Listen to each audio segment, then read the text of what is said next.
अमरावती शहरातील गायन, वादन, नृत्य एकाच ठिकाणी शिकवल्या जाणारी सर्वात जुनी संस्था म्हणजे हेमंत नृत्य कला मंदिर. बोडे सरांचा क्लास माहिती नाही अशी व्यक्ती अमरावतीत क्वचितच सापडेल.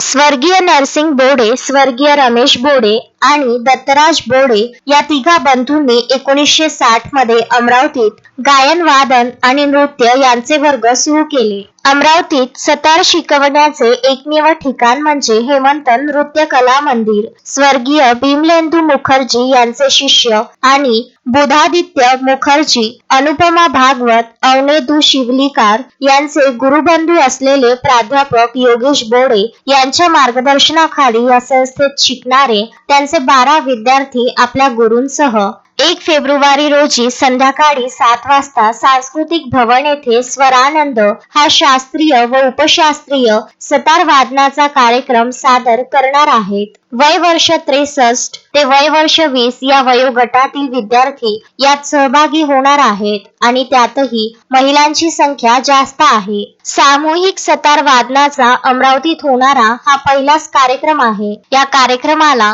अमरावती शहरातील संगीत प्रेमींनी आणि सगळ्या जनतेने मोठ्या संख्येने उपस्थित राहावे अशी विनंती आयोजकांतर्फे करण्यात आली आहे.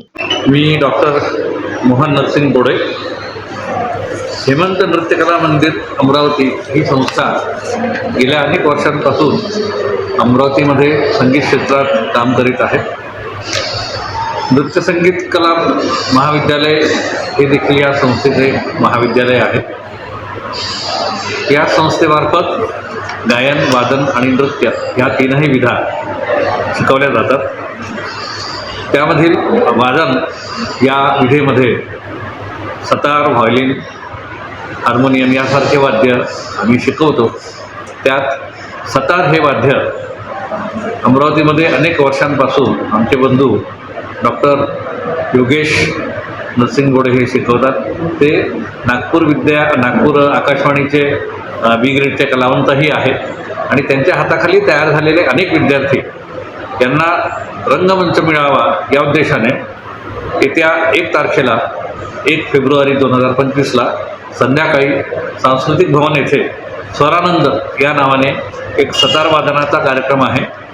अमरावतीमध्ये एवढ्या मोठ्या प्रमाणावर एकत्र सतार वादनाचा कार्यक्रम हा पहिल्यांदाच होत आहे आणि त्यातल्या त्यात बहुसंख्य कलावंत ह्या महिला आहेत, ज्या घर सांभाळून असे वाद्य शिकतात आणि त्याच्यामध्ये आपली कला सादर करण्यापर्यंतची त्यांची तयारी होते.